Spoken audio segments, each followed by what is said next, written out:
It all started with a family vacation. You know, the kind where everyone pretends to be happy, but underneath, there's this tension that no one talks about. My name is Jake, and this is the story of how my life, my marriage, and my family were shattered in ways I never could have imagined. My wife, Emily, and I had been married for 5 years. We weren't perfect, but we were happy. Or at least I thought we were. We had our ups and downs like any couple, but we loved each other. My dad, Richard, had always been a bit of a character. He was the kind of guy who could charm anyone, but there was always something about him that made me uneasy. I couldn't quite put my finger on it, but I always felt like there was a side to him that he kept hidden. The vacation was supposed to be a chance for us all to reconnect. My mom, Linda, had been pushing for it for months. She said we needed to spend more time together as a family, and I couldn't argue with that. So, we packed up and headed to a cabin in the woods, just the 4 of us. The first few days were fine. We went hiking, cooked meals together, and played board games at night. But then, something happened that changed everything. It was the 3rd night of the trip. Emily had gone to take a shower after a long day of hiking. I was in the living room with my parents, watching TV. My dad got up and said he was going to check on something outside. I didn't think much of it at the time, but then, a few minutes later, I heard a scream. It was Emily. I rushed to the bathroom, my heart pounding in my chest. When I got there, I saw something that made my blood run cold. My dad was standing in the bathroom, his hand on the shower door, and Emily was inside, clutching a towel to her chest, her face pale with shock. "What the hell is going on?" I shouted, my voice trembling with anger. My dad turned to me, his face a mask of guilt. I thought I heard something," he stammered. "I was just checking to make sure everything was okay." But I could see the truth in his eyes. He had been watching her. My own father had been watching my wife while she was in the shower. Felt like the ground had been ripped out from under me. I didn't know what to do or say. Emily was crying, and my dad was trying to explain himself. But I couldn't hear anything over the roaring in my ears. I grabbed my dad by the collar and shoved him out of the bathroom. "Get out!" I yelled. "Get out of here!" He stumbled back, his face red with shame, and I slammed the door shut behind him. I turned to Emily, who was still shaking, and wrapped my arms around her. "I'm so sorry," I whispered. "I'm so sorry." But the damage had been done. The trust that had been broken between us, between my dad and me, between my family, it was irreparable. That night, Emily and I packed our things and left the cabin. We didn't say goodbye to my parents. We just got in the car and drove away, the silence between us heavy with unspoken words. As we drove, I couldn't stop thinking about what had happened. How could my dad do something like that? How could he betray me, betray Emily, in such a horrible way? And what did this mean for our family? For my marriage? I didn't have any answers. All I knew was that nothing would ever be the same again. The days that followed were a blur. Emily and I barely spoke. We were both in shock, trying to process what had happened.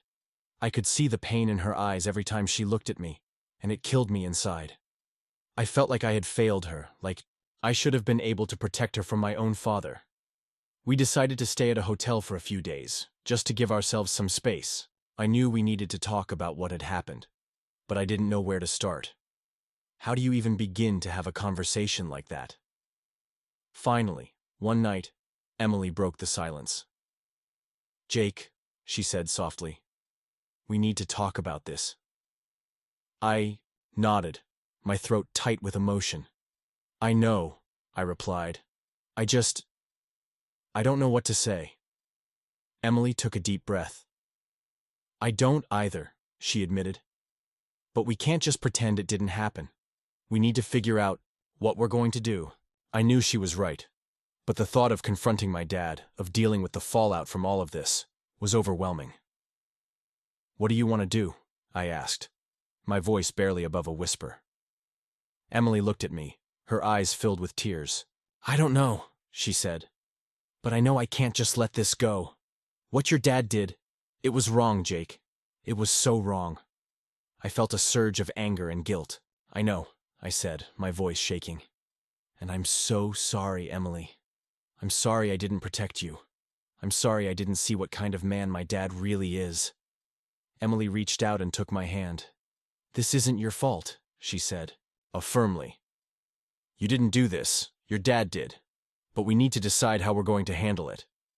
We talked for hours that night, trying to figure out what to do. Should we confront my dad? Should we tell my mom? Should we go to the police? There were no easy answers, and every option felt like it would only make things worse. In the end, we decided to confront my dad. We needed to hear his side of the story, even though we both knew it wouldn't change what had happened. We needed to look him in the eye and ask him why he had done something so horrible. So we went back to the cabin. My mom was there, but my dad was nowhere to be seen. When we walked in, my mom looked at us with a mixture of relief and worry. "Where have you been?" she asked. "We've been so worried." I took a deep breath.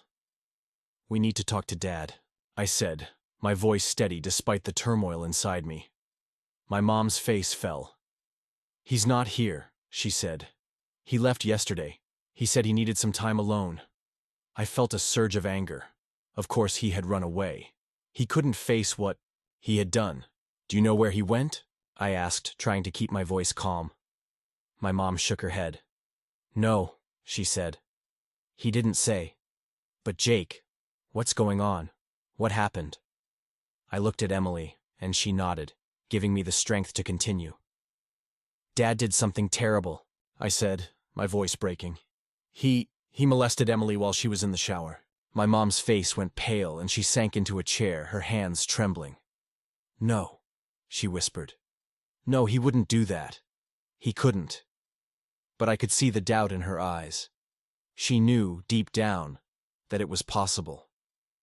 My dad had always been a bit of a flirt, but this was something else entirely. "We need to find him," I said, my voice firm. "We need to confront him and make him face what he's done." My mom nodded, tears streaming down her face. "I'll help." "You," she said. "I'll help you find him." And so, the search began. We called everyone we could think of, friends, family, co-workers, but no one had seen or heard from my dad. It was like he had vanished into thin air. As the days turned into weeks, the reality of what had happened began to sink in. My dad was gone, and with him, any chance of closure. Emily and I tried to move on, but the shadow of what had happened loomed over us, threatening to tear us apart. It was a month later when we finally got a lead. My dad had been spotted in a small town a few hours away. Emily and I decided to go there together, to confront him once and for all. The drive was tense. We didn't talk much, both of us lost in our own thoughts. I kept replaying the moment I had found my dad in the bathroom. The look of guilt on his face, the way Emily had looked at me with such pain and betrayal. I didn't know what I was going to say to him, but I knew I had to face him. When we arrived, in the town, it didn't take long to find him. He was staying in a cheap motel on the outskirts of town, living off the money he had taken from my mom's savings account. When we knocked on the door, he opened it slowly, his face pale and drawn. "Jake," he said, his voice barely above a whisper. "Emily, what are you doing here?" I felt a surge of anger, but I forced myself to stay calm. "We need to talk," I said, my voice steady. "We need to talk about what you did." My dad looked at me, his eyes filled with shame. I don't know what to say," he stammered. "I'm so sorry. I don't know what came over me." "Sorry?" Emily said, her voice trembling with anger. "You're sorry? Do you have any idea what you've done? Do you have any idea how much you've hurt us?" My dad sank onto the bed, his head in his hands. "I know," he said, his voice breaking. "I know I've hurt you. I know I've ruined everything. But I don't know why I did it. I don't know what's wrong with me." I felt a pang of sympathy for him, but it was quickly overshadowed by anger. "You need help," I said, my voice firm. "You need to get help, and you need to take responsibility for what you've done." My dad looked up at me, his eyes filled with tears. "I will," he said. "I'll get help. I'll do whatever it takes to make this right." But I knew it wasn't that simple. There was no making this right. What he had done had changed everything, and there was no going back. We stayed in the motel room for hours, talking, arguing, crying. My dad admitted everything. How he had been struggling with his own demons. How he had let his desires get the better of him. How he had betrayed us in the worst possible way. By the time we left, I was exhausted, both physically and emotionally. I didn't know what the future held, but I knew one thing for sure. My dad was no longer the man I had thought he was. He was broken, and so was our family. The weeks that followed were some of the hardest of my life. Emily and I tried to rebuild our relationship, but the trust between us had been shattered. Every time I looked at her, I saw the pain in her eyes, and I felt the weight of what had happened. My mom was devastated. She had always loved my dad, despite his flaws, and the revelation of what he had done had broken her. She filed for divorce, and my dad moved out of the house, leaving her to pick up the pieces of her life. As for my dad, he checked himself into a rehab facility, seeking help for his issues. I didn't know if it would make a difference, but I hoped that he could find some kind of peace, even if it was too late for us. Emily and I started seeing a therapist, trying to work through the trauma of what had happened. It wasn't easy, but we were determined to save our marriage. We loved each other, and we didn't want to let my dad's actions destroy what we had built together. But even with therapy, the road to recovery was long and difficult. There were days when I felt like we were making progress, and days when it felt like we were right back where we started. The pain of what had happened was always there, lurking beneath the surface, threatening to pull us under. One night, as we lay in bed, Emily turned to me and said, "Do you think we'll ever be able to move past this?" I didn't know how to answer her. I wanted to say yes, to tell her that we could overcome anything. But the truth was, I didn't know. What my dad had done had changed us in ways we couldn't even fully understand. "I don't know," I said honestly. "But I do know that I love you, and I'm willing to fight for us, no matter what." Emily smiled, a small, sad smile, and she reached out to take my hand. "I love you too," she said, "and I'm willing to fight too, but it's going to take time." I nodded, squeezing her hand.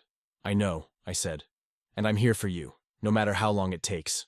As I look back on everything that happened, I can't help but wonder what you, the audience, must be thinking. How would you react if you were in my shoes? Would you be able to forgive someone who had betrayed you so deeply? Would you be able to move on? Or would the pain of what happened always be there, lurking in the shadows?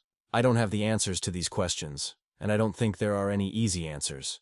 What my dad did was unforgivable, but at the same time, he's still my dad. I can't just erase him from my life, no matter how much I might want to. And then there's Emily. She's the love of my life, and I would do anything to protect her, to make her happy. But how do you rebuild trust after something like this? How do you move forward when the past is always there, haunting you? I don't know what the future holds for us, but I do know that we're trying. We're trying to heal, to move on, to find some kind of peace. It's not easy, and there are days when it feels like we're fighting a losing battle, but we're not giving up. Thank you for listening to our story. Thank you for being here, for bearing witness to our pain and our struggle. I hope that, in some small way, our story has touched you, has made you think about the complexities of family, of love, of betrayal. If you've made it this far, thank you for watching to the end. If you want to hear more stories like this, please check out my other videos. And if you have any thoughts or advice, please leave a comment below. We're all in this together after all. Thank you.